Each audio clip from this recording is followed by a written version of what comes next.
Bulletin की शुरुआत में गुजरात की साबरमती जेल से आ रहे गैंगस्टर के काफिले की सबसे पहले तस्वीर हम आपको दिखाएंगे। तो ये बड़ी अपडेट आपको बता रहे हैं, गैंगस्टर अतीक अहमद को लेकर यूपी पुलिस प्रयागराज के लिए रवाना हो चुकी है। दोपहर 2:16 पर यूपी पुलिस की गाड़ी अतीक को साबरमती जेल से लेकर निकल गई।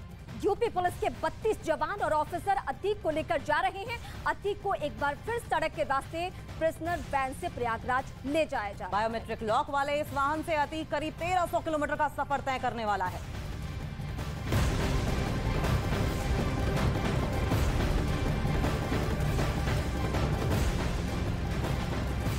एक बार फिर से अतीक की यात्रा शुरू हो गई है। एक बार फिर से अतीक का खौफ पुराना वाला ही है, रूट पुराना वाला है, ज्यादातर अधिकारी उसमें पुराने हैं, लेकिन पेशी इस बार जो अतीक की होनी है वो नई होनी है। साबरमती जेल से पुलिस लेकर निकल चुकी है अतीक अहमद को।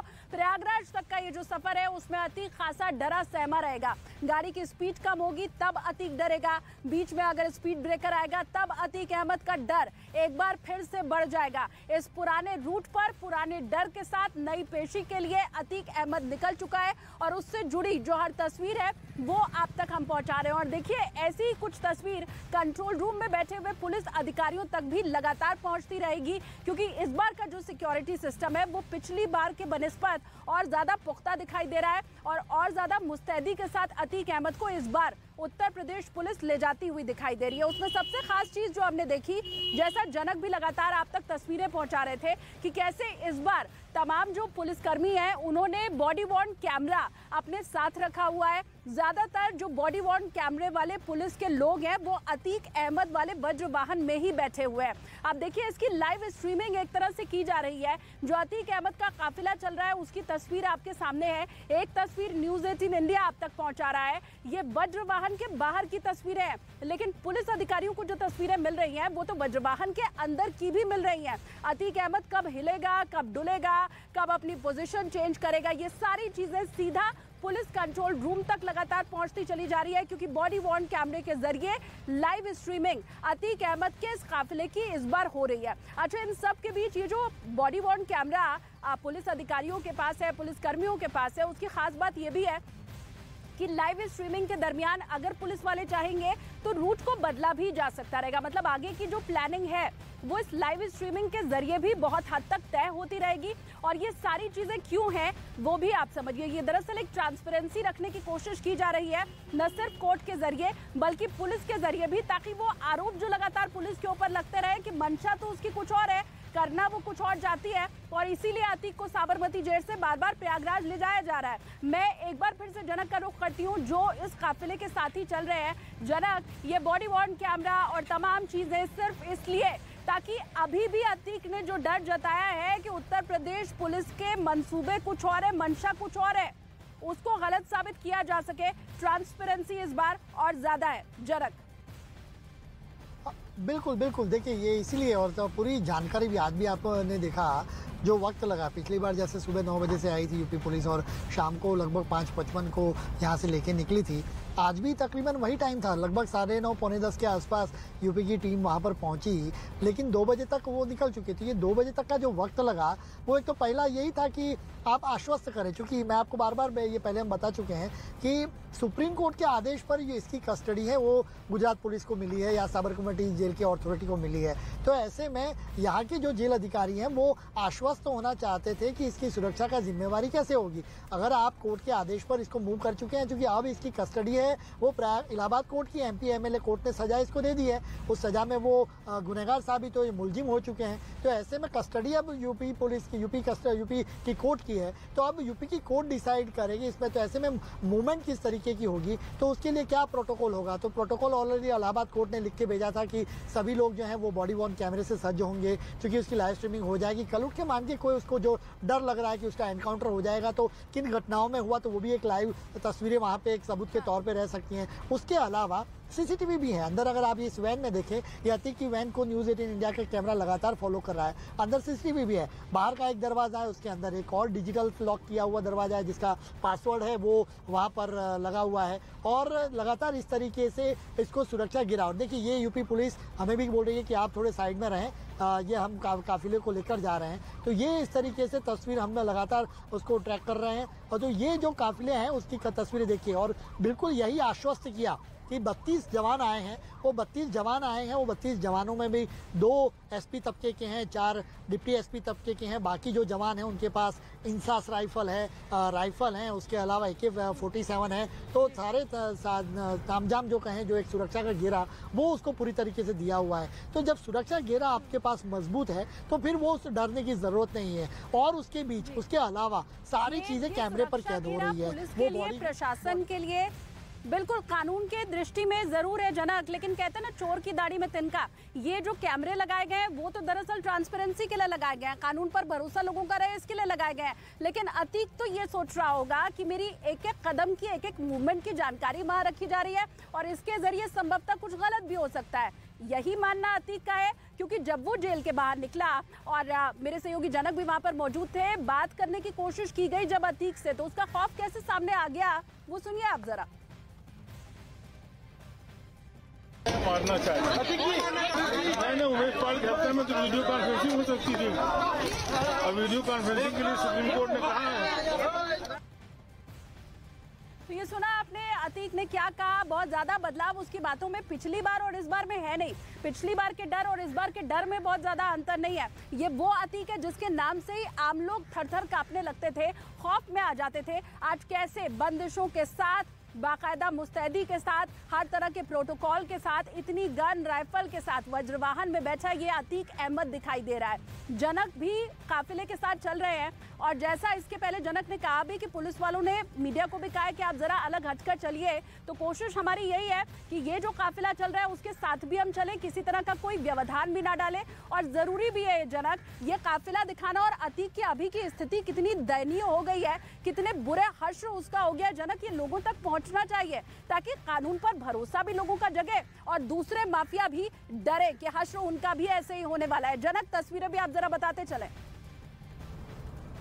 बिल्कुल, देखिए अब हम साबरकांठा की जो सीमा है उसमें अब हम दाखिल हो चुके हैं यहाँ से, और मेरे साथ जो मेरे सहयोगी जसप्रीत होंगी, जिनको मुझे अतीक का जो काफिला आगे जो हैंडओवर करना है उसके बीच का जो अंतर है वो लगभग 5 घंटे का मुझे दिखा रहा है। यानी उदयपुर के पास अगर मैं इनको जो आगे का काफिले को उनको हैंडओवर करूँ तो इनके बीच में 5 घंटे का सफ़र है। और तो यहाँ से अब मेरे पास जो वक्त है वो दो घंटे से भी कम वक्त में मैं रतनपुर की बॉर्डर है वो मैं क्रॉस कर लूँगा। तो कुल मिला के कहें कि अभी हम साबरकांठा की सीमा में दाखिल हो चुके हैं, और यहाँ से अब हिम्मतनगर शुरू होगा, थोड़ी देर के बाद प्रांतिज आएगा पहले, और उसके बाद प्रांतिज के बाद सीधा अब सलाल से हिम्मतनगर से अरवली की सीमा में हम दाखिल होंगे।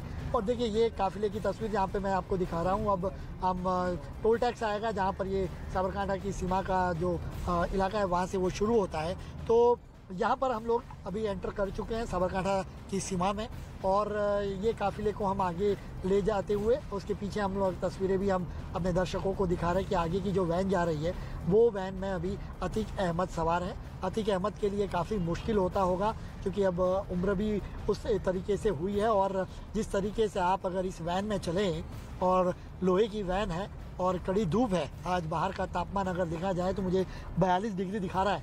यहाँ पर 42 डिग्री के तापमान में आप लगातार इसके पीछे जा रहे हैं, और जो वैन है वो वैन में लोहे की वैन है, पूरी धूप से तपती हुई वहाँ पर दिख रही है, और वो हालम भी किस तरीके, और लगातार 22 घंटे का सफ़र भी है। यहाँ से देखिए अभी 1 घंटे का सफ़र भी नहीं हुआ है, 1 घंटे का सफ़र अभी अगले 5-7 मिनट में होगा, तो अभी भी 21 घंटे जितना सफ़र इनको काटना बाकी है। तो ऐसे में मुश्किल अतीक के लिए भी होगी, बीच बीच में इनको रोका भी जाएगा। पिछली बार अगर हमने देखा तो 22 घंटे का सफ़र हुआ था, यहाँ से बीच बीच में रुक के वो भी चले तो 22 घंटे का वक्त लगा था, लेकिन अब इस बार भी वो इतना ही वक्त लगेगा या उनको ज़्यादा, चूँकि अब उनका जो पिछली बार था वो शाम का वक्त था, डिनर भी उनका बाकी था, लेकिन यहाँ पर आज लंच हो चुका है तो डिनर में अभी वक्त है। तो जितना सफ़र जितना वो काट सके, जितना वो जल्दी आप सफ़र काट सके, वो एक इनकी ओर से कोशिश यूपी पुलिस की। और देखिए ये यूपी 70 CW 1284 नाम की जो इनोवा है ये खुफिया विभाग की इनोवा है जो यूपी पुलिस के साथ पेट्रोल उसके जो खुफिया के कर्मी हैं वो भी उनके साथ है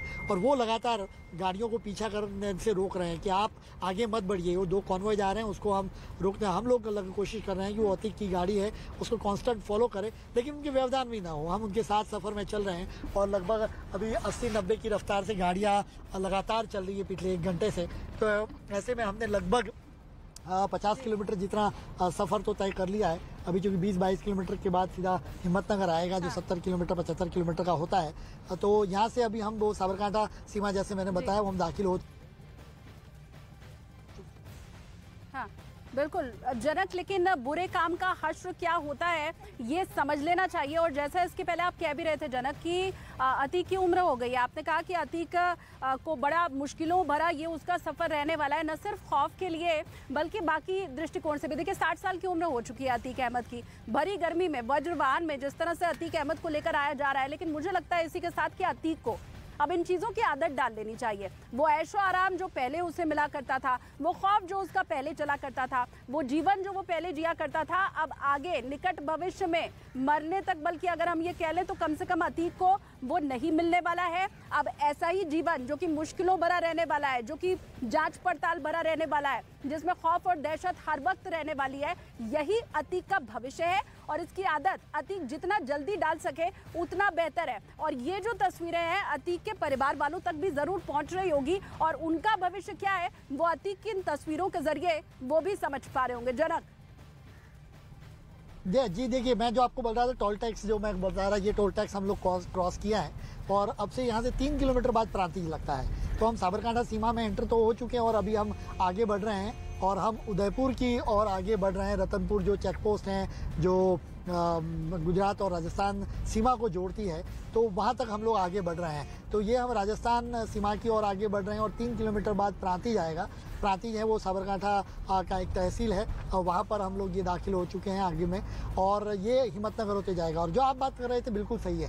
देखिए उम्र हो चुकी है वो बात ठीक है, लेकिन आपने जो जुर्म किया है वो जुर्म की सज़ा तो आपको मिलेगी। और एक बार तो अब आप सज़ा पाख्ता हो चुके हैं, आपको कोर्ट ने सज़ा उम्र कैद की सज़ा सुना दी है। वो एक रुतबा एक ज़माने में अलग हुआ करता था जब डॉन अतीक अहमद के नाम से जाने जाते थे, सांसद महोदय अतीक अहमद के नाम से जाने जाते थे। लेकिन अब वो दौर नहीं है, अब दौर बदल चुका है और बदलते दौर के साथ आपको वो आदत भी डालनी होगी कि अब आपको सज़ा हुई है तो आम कैदी की तरह रहना होगा। वो ऐशो आराम भरी ज़िंदगी एक ज़माने में 90 के दशक में जब आपने शुरुआत में के दिनों में जब आपने करियर में देखी थी या सांसद महोदय बनने पर आपने देखी थी, वो अब आपको नहीं। अब एक आम कैदी की तरह आपको रहना है, वो आपके लिए मुश्किल खड़ी कर सकते हैं। और देखिए आप 60 साल की उम्र में भी जब आप 24-24 घंटे आपको एक लोहे के टीन से बने एक टेम्पो के में 24 घंटे का सफर आपको तय करना है, वहाँ रुक के वापस आना है, तो ये तकलीफ तो रहती है। मैं जनक आपके पास लौट रही हूँ। बहुत लंबा ये सफर है, उस बहुत लंबे सफर के साथ बहुत लंबा खौफ भी है अतीक का। लेकिन अतीक को जिस मामले में प्रयागराज एक बार फिर से लेकर के आया जा रहा है वो है उमेश पाल हत्याकांड। अब उमेश पाल की हत्या करने के जुर्म में यहाँ अतीक को एक बार फिर से प्रयागराज ले आया जा रहा है। इन सब के बीच उमेश पाल की पत्नी जया पाल के पास भी न्यूज़ 18 इंडिया की टीम पहुंची थी। क्या उन्होंने कहा वो आपको सुनाते हैं।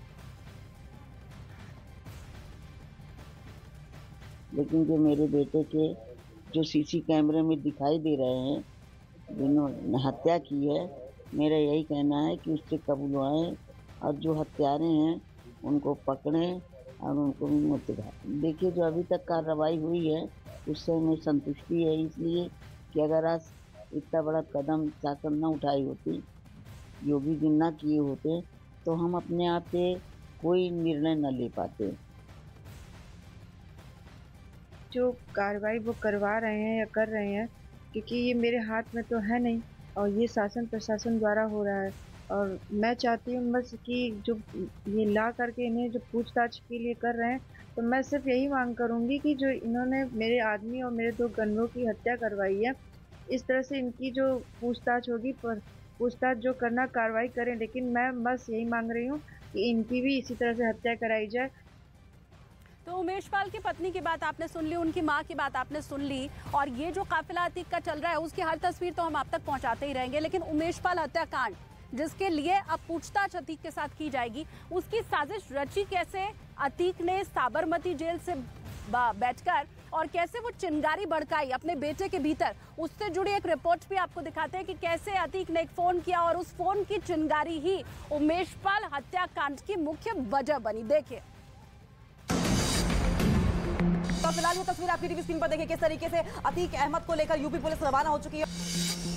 इसलिए आपकी टीवी स्क्रीन पर आप देख रहे हैं किस तरीके से अतीक अहमद को प्रिजनर्स बैरक में ले जाते हुए आप देख रहे हैं कि अतीक अहमद को इस बात का डर है कि ऐसा ना हो कि साबरमती से प्रयागराज जाते जाते उसका एनकाउंटर हो जाए। जेल से निकलने पर अतीक अहमद ने कहा, ये मुझे मारना चाहते हैं।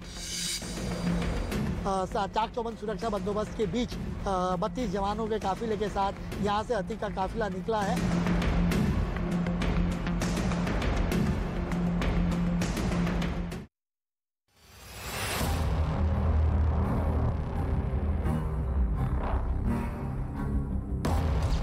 अतीक ने दिया उमेश पाल की हत्या का ऑर्डर। अतीक के बेटे असद ने कत्ल को दिया अंजाम।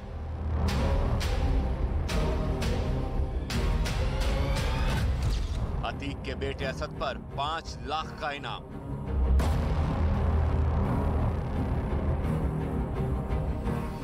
उमेश पाल की हत्या पर बड़ा पर्दाफाश हुआ है।